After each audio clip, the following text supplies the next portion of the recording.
what I call the countdown. Do you recall? 2026 is the year that begins a countdown.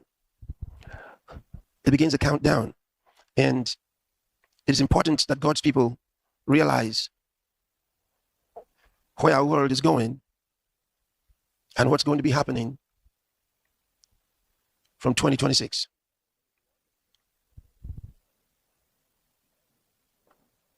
That year begins a countdown.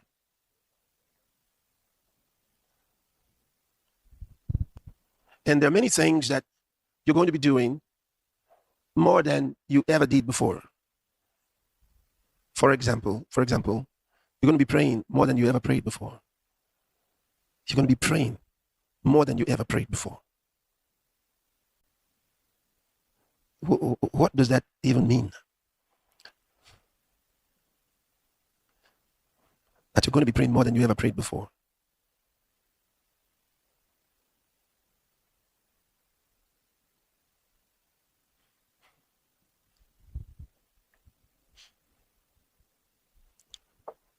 I believe we do have a choice in the spirit, right?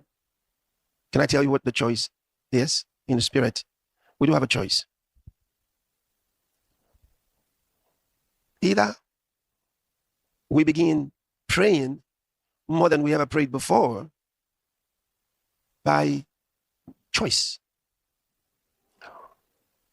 or we're going to be made to pray more than we ever prayed before. Which one would you choose? That's up to you. But remember, this has to do with individuals as well as churches and the church of Christ as a whole. I'll give you a little bit of an illustration. I won't have to tell you the whole story. But I was, years ago, we were getting ready to fly. We had been away for some programs. And we were taking off from Johannesburg.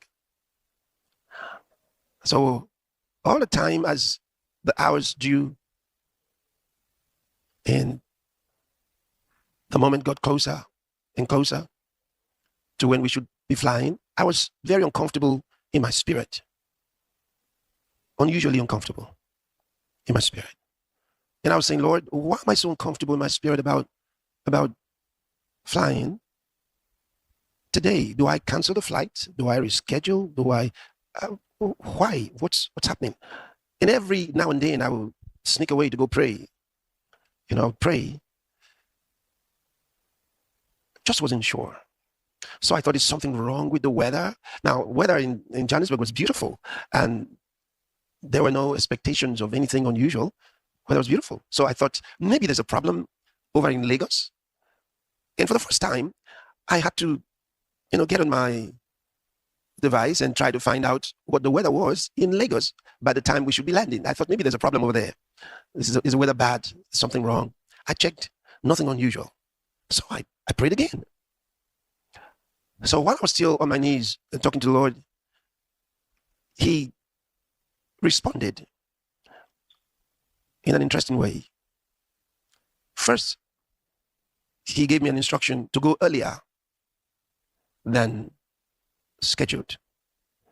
So not like you arrive at your time and move even later, but earlier.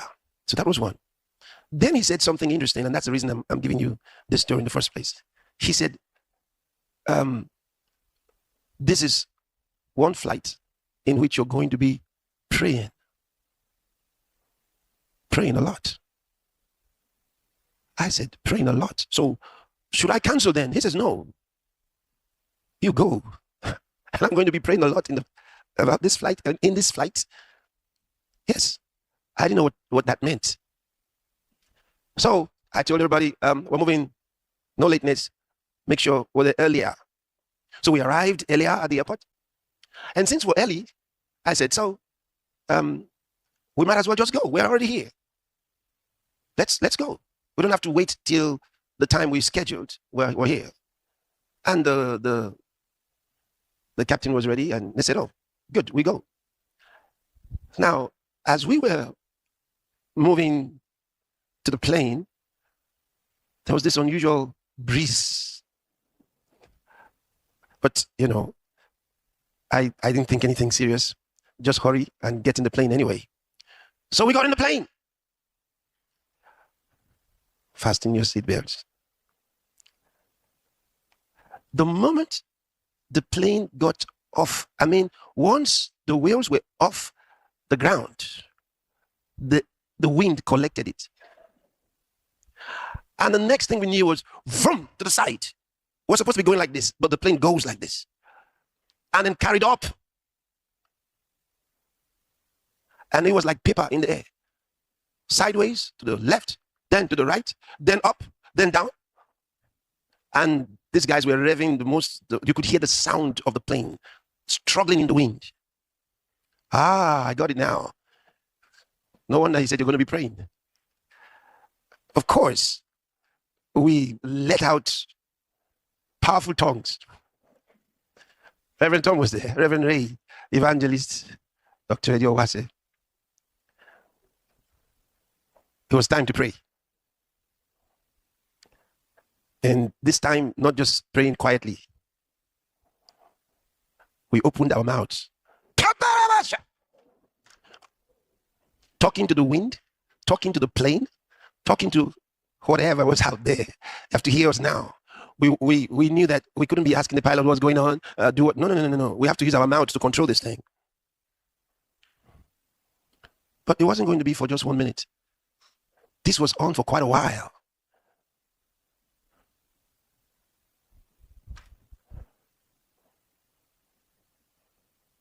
I'd never been in a flight like that. The pilots themselves had never been in a flight like that. And here was the interesting thing the man said later. He said, if we had left later than we did, he said, we would have not been able to leave the South African airspace. It was so bad. The weather was terrible. And then they said they hadn't had such a weather for 90 years. 90 years. Buildings were destroyed. All this followed, this was a terrible thing. But we were in the air and we were really praying and praying and praying and praying and praying. Up, we prayed. It went down, we prayed to the side, this way and that. But we continued praying. But I remembered what the Lord said. So I knew I was not supposed to stop the praying. I was to continue the praying until there was no need to pray. But we prayed a long time. Do you get it now? So when the Lord says you're going to pray more than ever before, you better make a decision whether you're going to pray by choice because you love the Lord and you want to do what he told you to do, or else you're going to be praying and really praying because of circumstances. Which one do you choose? The first one. We have a choice. We have a choice. So for that one, don't wait. Don't wait. You just begin. Begin. Start having your prayer plan now. Okay? So in 2026, you're going to pray more than before. Start having your prayer plan. Don't be pushed by circumstances into prayer. Make the decision. Because the Lord told us already, men ought always to pray and not to faint. Agreed? Okay. Glory be to God. I want the choir to lead us in another song as we get ready.